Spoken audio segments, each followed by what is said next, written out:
लम्हों में SN convent school के प्री नर्सरी विंग का भव्य उद्घाटन। पूर्व विधायक देवमर दुबे रहे मुख्य अतिथि।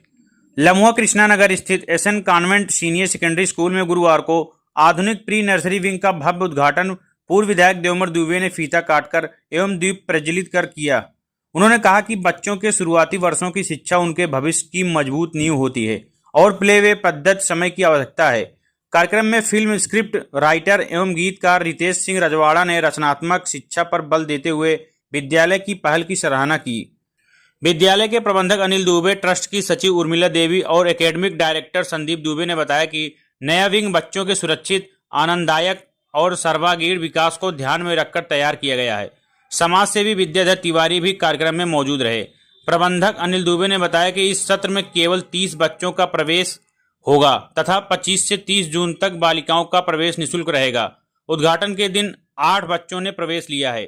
सुल्तानपुर से ऐसी ही छोटी और बड़ी खबर देखने के लिए हमारे पेज को फॉलो करें। सर, आज आप एसएन कॉन्वेंट स्कूल में आए, क्या कुछ कार्यक्रम है यहाँ पर? एसएन कॉन्वेंट में अनिल दुबे जी जो इसके कर्ता धर्ता हैं, उन्होंने एक प्री नर्सरी का सेक्शन खोला है जहाँ पर 2 साल से 4 साल के बच्चों के लिए जो है छोटे बच्चों को खेलने और उनके जो है अपने सुख के अनुसार पढ़ने लिखने और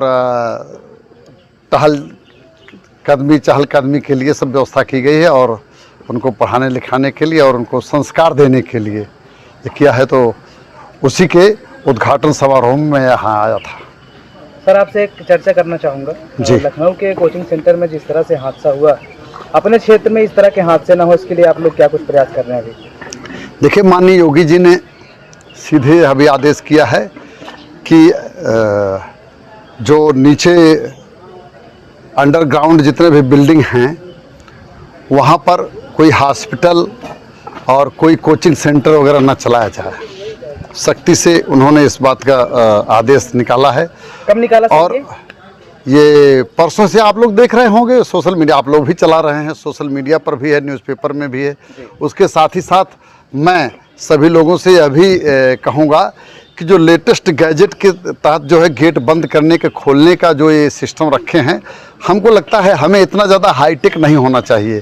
कई हादसे देखे गए हैं गाड़ियों में भी हाईटेक बटन या दरवाजे बंद करने के सिस्टम वगैरह के नाते या बिल्डिंग में भी हाईटेक बटन वगैरह क्लोजर के नाते इस तरह की समस्याएं हो रही हैं। माननीय विधायक जी, आप निरंतर क्षेत्र में भी बने हुए हैं। अभी आप अपने संबोधन में पुल की बात कर रहे थे। अभी देखा जाए तो एक पुल का क्रैक होने के लिए खबर निरंतर चल रही है, इसको कैसे आप देख रहे हैं?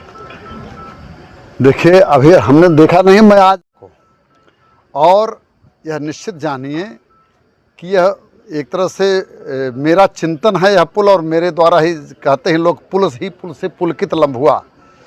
तो ये पुल में जो क्रैक हुआ है, तो इसके लिए, इस क्रैक के लिए जो भी जिम्मेदार होंगे उनके ऊपर भी क्रैक होगा, ठीक ना?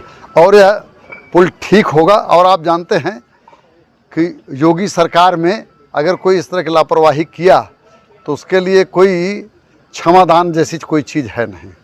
सर, आपका ध्यान लखनऊ की तरफ लेके चलना चाहूँगा मैं। केजीएमयू में जब पीड़ित परिवार से योगी जी मिलने गए, उसके बाद जब जैसे ही पीड़ित परिवार ने कहा सर हम बीजेपी के सपोर्टर हैं, आपको हमने चुना है, आप हमारी मदद करिए, फिर पीआर के कैमरे ने उनकी आवाज़ को म्यूट कर दिया।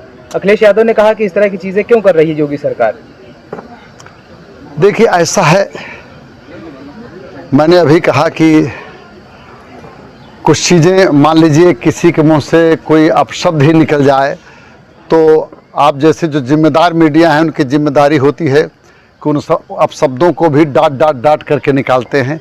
इसी तरह से सब चीज़ें मर्यादा है कि बच्चों को क्या दिखाना है। और कोई चीज़ ऐसे मान लीजिए वो डिरेल हो गई हो बात, उस डिरेल बात को जिसके लिए कोई सामाजिक सरोकार ना हो, कोई जनता जनार्दन से कोई हित की बात ना हो, मान लीजिए कोई उसमें भद्दा टर्न ले ली हो वार्ता, तो उसको कट करके ही करना, मतलब मैं तो कहूँगा कि ये जिम्मेदार मीडिया का लक्षण है। माननीय विधायक जी, अभी 1000 है तो उसके लिए भी वो पूरा वातानुकूलित बिल्डिंग है, सभी कमरों में एसी लगी है, वहाँ स्पेशल टीचर और स्पेशल दाई और उनकी सहायिकाएँ हैं। खर्च ज़रूर है उसमें एक्स्ट्रा, लेकिन हमारा प्रयास है कि उसी में वो व्यवस्था करके फीस वही रहेगी 1000 थी, लोगों को वो सुविधाएं हम दे सकें, यही मेरी समाज सेवा होगी, यही हमारा उद्देश्य है। सर, आपने एसी की बात कर दी। लखनऊ के कोचिंग सेंटर में एसी ब्लास्ट के कारण जो है कई छात्रों की दर्दनाक मौत हो जाती है। फायर सेफ्टी के लिए आज के विद्यालय में क्या कुछ प्रबंधन किए गए हैं? फायर स्विच एक भी जगह नहीं दिखी। फायर सेफ्टी के लिए उसमें यहाँ 4 सीढ़ियाँ बनी हुई हैं, 4 सीढ़ियाँ बनी हुई हैं। सेकंड फ्लोर तक का उनका, चूँकि अभी तक फर्स्ट फ्लोर है, सेकंड शुरू हुआ है फ्लोर। फर्स्ट फ्लोर वाले जो मानक थे वो कंप्लीट हैं। सेकंड फ्लोर के लिए, चूँकि अब थर्ड फ्लोर अब शुरू होने जा रहा है, तो उसके लिए अभी हमने ऑर्डर किया है। वो हमको लगता है जो हमारा डेट है 27 तक हमको उसको कंप्लीट करना है। फायर के जितने भी मानक हैं वो कंप्लीट हो जाएंगे। दूसरी बात, जो ओपन एरिया की वजह से हमको अपनी बिल्डिंग के चारों तरफ 10 फीट 15 फीट एरिया हमने छोड़ रखा है, और इसीलिए हमने 4 सीढ़ियाँ दी हुई है बिल्डिंग में, जिससे कहीं कोई असुविधा ना हो।